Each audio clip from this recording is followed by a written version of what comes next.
রাত 10টায় চিকিৎসার জন্য লন্ডনের উদ্দেশ্যে রওনা হবেন বিএনপি চেয়ারপারসন বেগম খালেদা জিয়া। এরই মধ্যে তাকে বহনের জন্য কাতারের আমিরের পাঠানো বিশেষ এয়ার অ্যাম্বুলেন্স ঢাকায় এসে পৌঁছেছে। মেডিকেল বোর্ডের 6 জন চিকিৎসক সফরসঙ্গী হচ্ছেন। বেগম খালেদা জিয়া এই দেশের মানুষের কাছে পরিচিত আপসহীন নেত্রী হিসেবে অবশেষে উন্নত চিকিৎসার জন্য বিদেশ যাচ্ছেন। 2018 সালে দুর্নীতির মামলায় সাজাপ্রাপ্ত হয়ে কারাগারে বন্দী হন এ নেত্রী। তারপর থেকেই তার শারীরিক অবস্থার অবনতি হতে থাকে। 2020 সালে বঙ্গবন্ধু শেখ মুজিব মেডিকেলে ভর্তি হওয়া থেকে শুরু হয় তার চিকিৎসা। দফায় দফায় চিকিৎসা চলতে থাকে বিএনপির এই শীর্ষ নেতার। সাথে চলে সরকারের কাছে উন্নত চিকিৎসার জন্য বিদেশ যাওয়ার অনুমতি প্রার্থনা। অন্তত 6 বার পরিবারের সেই আবেদন নাকচ করেছে আওয়ামী লীগ সরকার। সিসিইউ এবং আইসিইউতে বেগম খালেদা জিয়ার জীবন সংশয় দেখা দিয়েছে অনেকবার।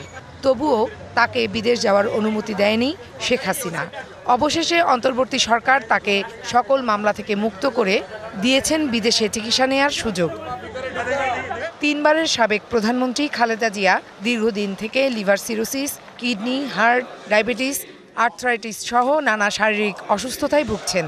এর মধ্যে লিভার, কিডনি ও হৃদরোগকে বেগম জিয়ার জন্য সবচেয়ে ঝুঁকির কারণ মনে করেছেন তার চিকিৎসকরা।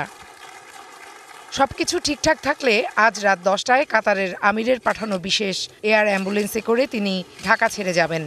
সাথে যাচ্ছেন তার ছোট ছেলের স্ত্রী সৈয়দা শামিলা রহমান, মেডিকেল বোর্ডের 6 সদস্য, এছাড়াও চেয়ারপারসনের উপদেষ্টা পরিষদের সদস্য এনামুল হক চৌধুরী, নির্বাহী কমিটির সদস্য তাবিত আউয়াল ও খালেদা জিয়ার একান্ত সচিব ABM আব্দুস সাত্তার সহ ব্যক্তিগত কয়েকজন কর্মকর্তা কর্মচারী। লন্ডন ক্লিনিক বলে একটা অনেক পুরনো হসপিটাল আছে, ওখানে ওনাকে ভর্তি করা হবে।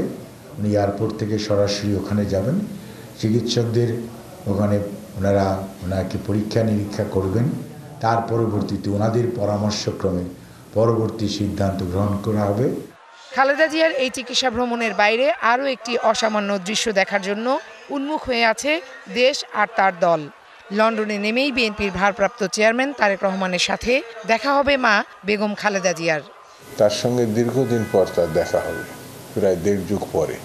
সেই মা যখন তার সন্তান দেখবেন, স্পর্শ করবেন, সেটা আমার কাছে অভূতপূর্ব বলে মনে হয়।